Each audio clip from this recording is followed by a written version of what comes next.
Adora stood by the window, looking out at the lush green landscape of her village. Tomorrow was her wedding day, and she was filled with excitement and a bit of nervousness. She was to marry Obiora, a kind and handsome young man from a neighboring village. Her heart was aflutter with dreams of their future together. Adora's family, particularly her stepmother and stepsister Nneka, had always been distant and cold, but she had hoped that this joyous occasion might bring them closer together. Her stepsister Nneka approached her with a warm smile, an unusual gesture.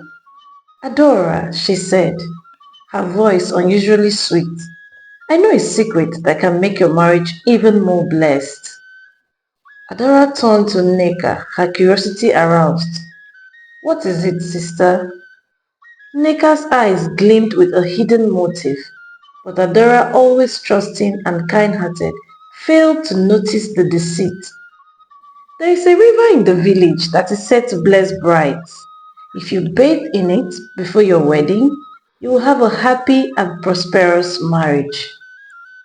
Adora hesitated, her innate caution making her wary.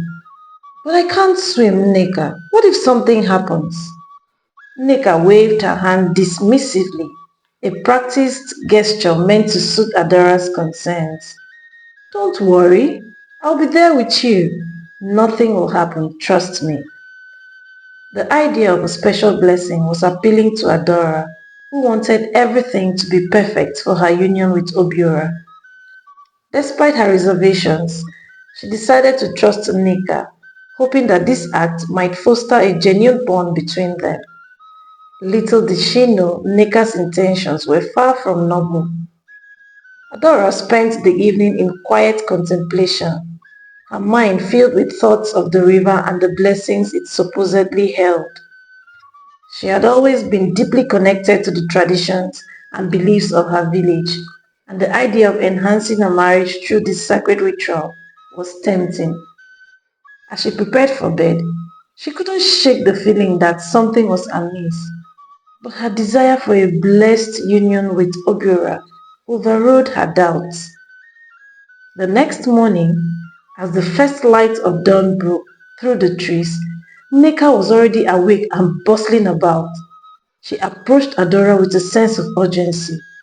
We must go now, before the village awakens. The river's magic is strongest at dawn. Adora, still groggy but filled with anticipation, agreed. She dressed quickly, donning a simple but beautiful robe that fluttered in the early morning breeze. The village was still shrouded in the quiet calm of sleep as they made their way to the river. The path was lined with tall grasses and wildflowers, and the air was crisp with the promise of a new day. As they walked, Nneka kept up a stream of light-hearted chatter, her voice laced with false sincerity. Adora listened, feeling a growing sense of camaraderie with her stepsister. This journey, she hoped, would mark the beginning of a closer relationship between them. The thought warmed her heart and she allowed herself to relax. When they finally reached the river, Adora felt a moment of trepidation. The water was dark and deep, its surface smooth and reflective. She shivered slightly, not from the cold, but from a sudden, inexplicable sense of foreboding. Nneka, noticing her hesitation, placed a reassuring hand on her shoulder. It's perfectly safe, Adora. Just step in slowly and I'll be right here with you. Adora stood at the edge of the river, her toes just touching the water. It was colder than she expected, sending a shiver up her spine. She glanced at Nneka, who was smiling encouragingly. Despite her lingering doubts, Adora took a deep breath and stepped further into the water. The riverbed was smooth and slightly slippery, but she managed to maintain her balance. Nneka stepped in beside her, holding her hand. See, it's not so bad, she said, her voice soothing. Just a little further, and then we can perform the ritual. Adaora nodded, trying to shake off her unease.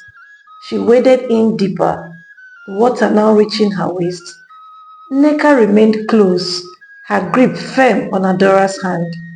As they moved deeper into the river, Adaora felt the current growing stronger, tugging at her rope and making it difficult to stand steady.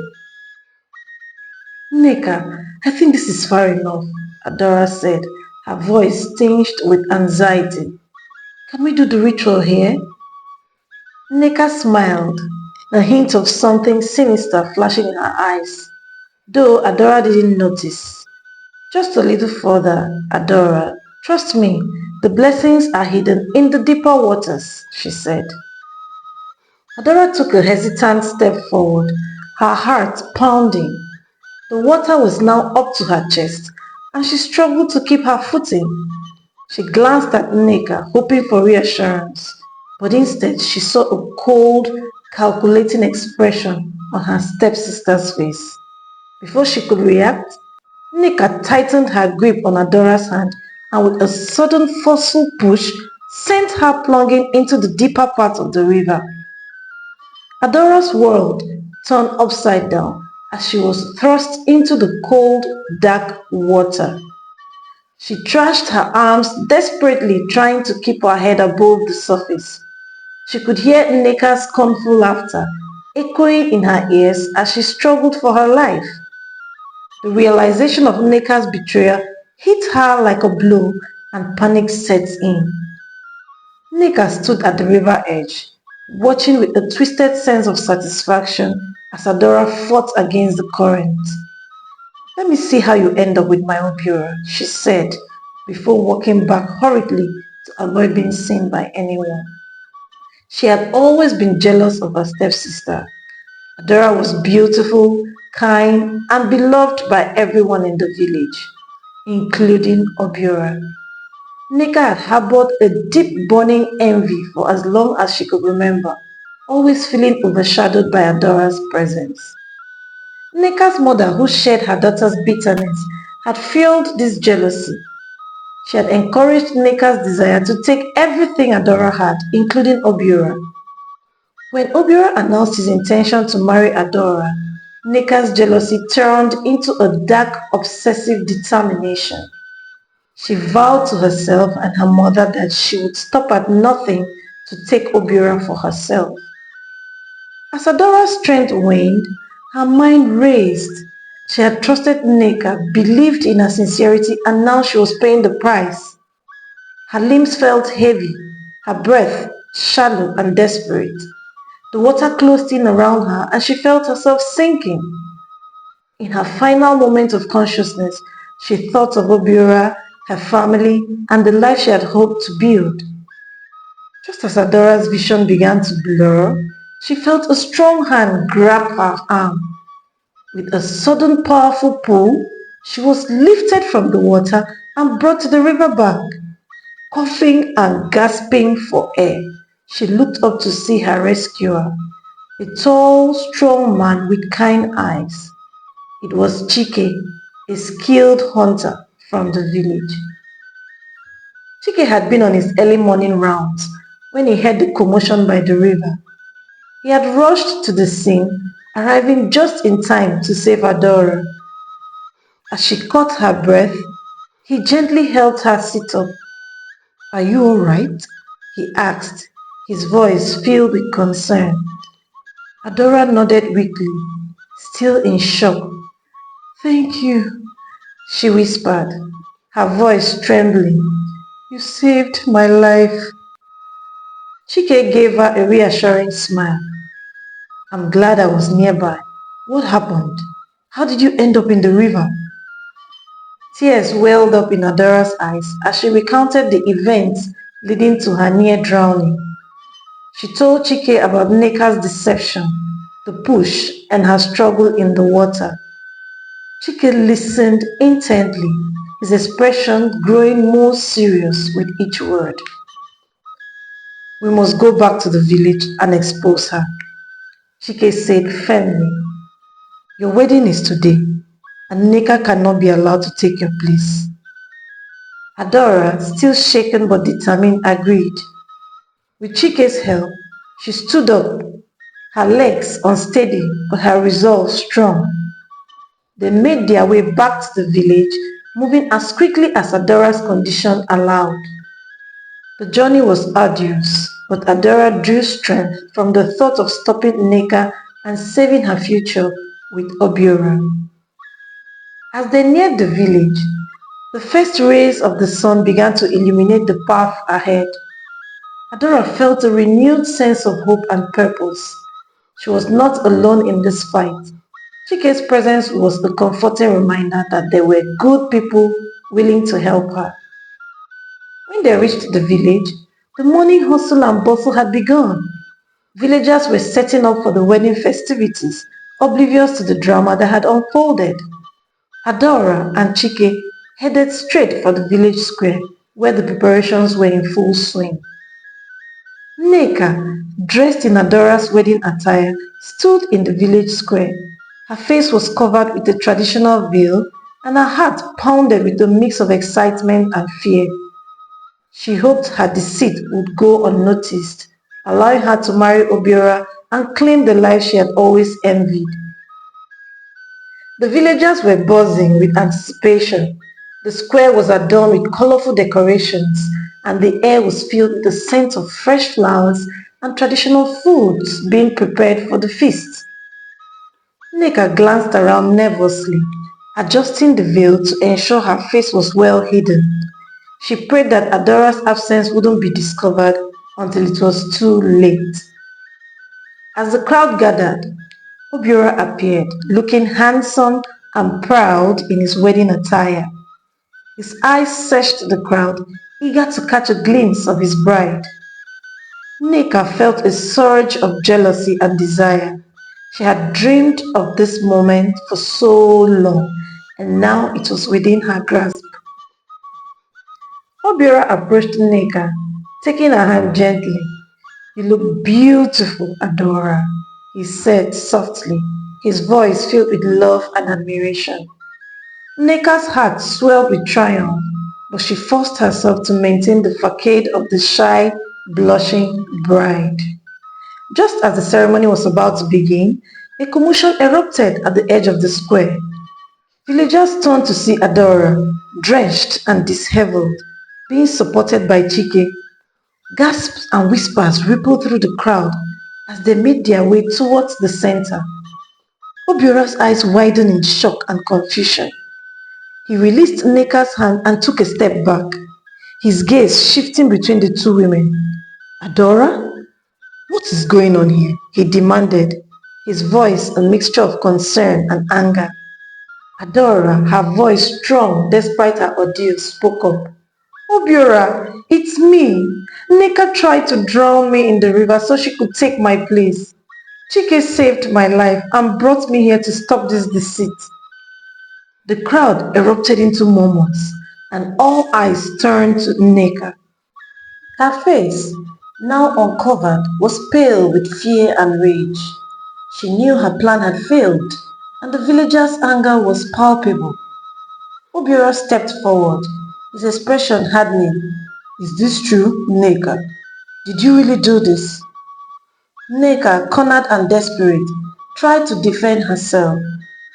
I I only wanted to be happy. I love you, Obiora. Adaora always had everything and I couldn't stand it anymore." "How dare you!" Obiora shouted, wanting to strangle her, but was stopped by some of the villagers. Nneka felt she would be forgiven after saying all this, but her words did little to sway the villagers. They looked at her with a mix of disgust and pity. The elders, who had always upheld the village's values of honesty and integrity, stepped forward to address the situation. One of the elders, a wise and respected man named Mazi Ifediora, spoke with authority. "Nneka, your actions are unforgivable. You have not only betrayed your sister, but also brought shame upon your family and our village. There will be consequences for this treachery." The village elders deliberated bravely before announcing their decision. Nneka and her mother would be exiled from the village for their deceit and attempted murder. They would be given time to gather their belongings and leave, never to return.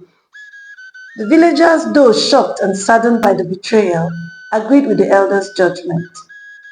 Nneka's mother, upon hearing the verdict, was filled with anger and despair. She had hoped that her daughter would succeed and elevate their status within the village. Now they faced a future of uncertainty and isolation.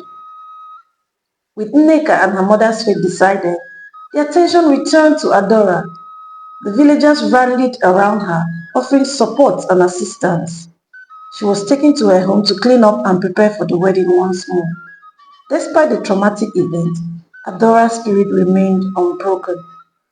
Obiora, deeply moved by Adora's strength and resilience, stood by her side. I am so sorry for what you went through, my love, but I am here for you, and we will get through this together. Adora smiled, her love for Obiora shining through. Thank you, Obi. I am grateful to be alive and to have you by my side. Let's make this a day of celebration and new beginnings. As the sun reached its zenith, Adora emerged from her home, radiant and resplendent in her wedding attire. The villagers cheered and applauded, their spirits lifted by her courage and the promise of a joyous future. The ceremony proceeded with heartfelt vows and blessings from the elders. Adora and Obiora, hand in hand, pledged their love and commitment to each other. The villagers celebrated with songs, dances, and feasting honoring the couple's union and the triumph of good over deceit. After the wedding, Adora and Obiora approached Chike, expressing their deep gratitude for his bravery. You saved my life, Chike, Adora said, her eyes filled with gratitude. We owe you so much. Chike, humble and modest, replied, I did what anyone would do. I am just glad I was there to help. Obiora added, your courage and quick thinking saved my bride. You will always have our friendship and support. Chike smiled, feeling a deep sense of satisfaction. Thank you. I am honored to have your friendship. I promise to always be there for you and the village. With Nneka and her mother gone, the village began to heal. The events of that day served as a reminder of the importance of honesty, integrity, and the strength of the community. Adora and Obiora, now married, became beloved village figures. Their story, a testament to the power of love and resilience. The village elders decided to use the incident as a lesson for future generations. They organized regular gatherings where stories of courage, loyalty, and justice were shared, ensuring that the values they held would be passed down. As time passed, Adora and Obiora settled in their new life together. They built a home filled with love and laughter, and their bond grew stronger with each passing day. Adora's near-death experience had changed her, making her more aware of the fragility of life and the importance of cherishing every moment. Adora continued to be an active member of the village, helping with various community projects and fostering a spirit of unity. She often visited the river not out of fear this time around, but as a place of reflection and gratitude. The river that had almost claimed her life had become a symbol of her strength and resilience. The village thrived under the guidance of its wise elders and the unity of its people. They worked together to build a stronger, more cohesive community, always mindful of the lessons learned from Adora's ordeal. New traditions were born and old ones were strengthened, creating a rich tapestry of cultural heritage that everyone cherished. Adora and Obiora started a family, their home filled with the laughter and joy of children. They raised their children with the same values that had guided them through their own lives. Honesty, kindness, and the importance of standing up for what is right. The village continued to grow, attracting new families who were drawn by the sense of community and shared values. Adora's story became a cornerstone of the village identity, a reminder of the power of love and the importance of staying true to oneself. Years later, as Adora and Obiora's children grew, They too were inspired by their parents' story. They learned to value integrity and to stand up against injustice, knowing that they were part of a legacy of courage and resilience. Every year, the village celebrated a special day in honor of Adaora's survival and the triumph of good over evil. It became a day of joy and remembrance, filled with music, dancing, and storytelling. The celebration not only honored Adaora but also served as a reminder of the strength and unity of the community. Adaora and Obiora lived long, fulfilling lives surrounded by their children, grandchildren, and the love of their community. Their story became a beacon of hope and inspiration, a testament to the enduring power of love, courage, and integrity. Thank you for watching. Don't forget to like this video. If you're yet to subscribe, please do so and turn on the bell icon to get notified when I drop another video. See you in my next video. Bye.